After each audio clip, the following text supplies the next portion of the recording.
Le village gay de Montréal est un des plus grands quartiers en superficie au monde. Il se trouve environ à 1,6 km à l'est du centre-ville.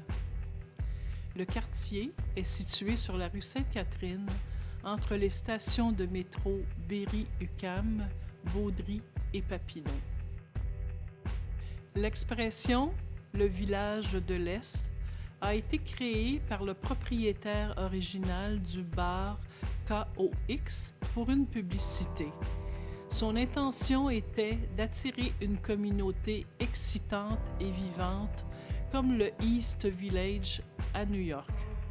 D'abord un quartier pauvre nommé Faubourg-Amelas dès 1880, cette zone urbaine a été progressivement occupée par la communauté gay et lesbienne à partir des années 70, mais davantage au début des années 80.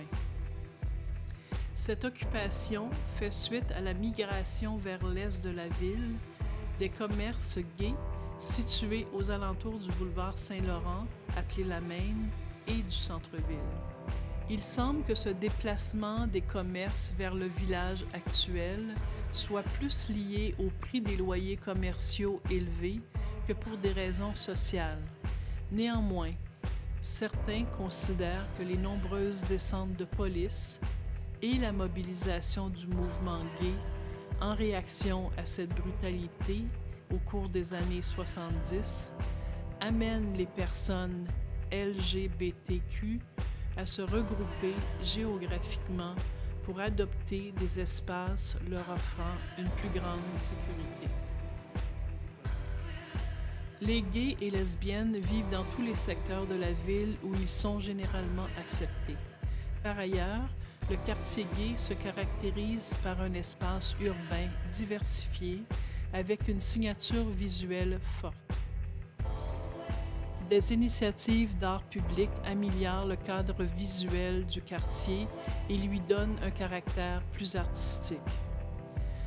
L'entrée de la station du métro Baudry, située au cœur du village, est décorée de colonnes aux couleurs de l'arc-en-ciel.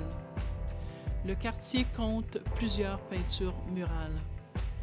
Différents bars et boîtes de nuit ont animé et animent encore la vie nocturne du village.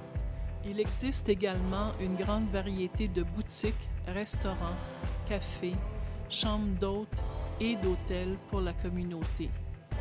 La zone piétonnière de la rue Sainte-Catherine, aménagée dans le village à la suite de sa fermeture durant les Art Games de 2006 et de la création d'Air Libre en 2008, a été un franc succès. Ces deux événements dynamiques ont été déterminants pour l'évolution du quartier. Avec le secteur de la Place des Arts, le village gay est le pôle culturel le plus important au Québec. Certains comparent le village à un zoo où les hétérosexuels viendraient épier les gays dans leur habitat naturel. Il demeure marqué par l'itinérance et la marginalité d'un segment vulnérable de la communauté. Au cours des dernières années, on peut lire plusieurs articles qui questionnent la nécessité d'avoir encore un village pour supporter les personnes gays et lesbiennes, mais curieusement, cette question n'est jamais posée pour le quartier chinois ou italien, par exemple. Pour ces chroniqueurs, le village se réduirait au commerce du sexe, à un jardin de la misère urbaine.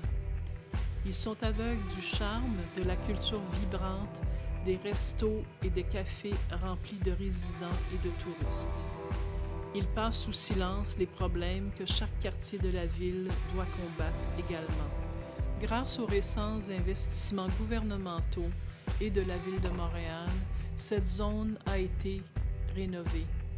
Contrairement à une répression qui a duré jusqu'au début des années 90, les trois ordres gouvernementaux font maintenant la promotion du village, du climat tolérant du Québec et de la vie gay à Montréal comme attrait touristique.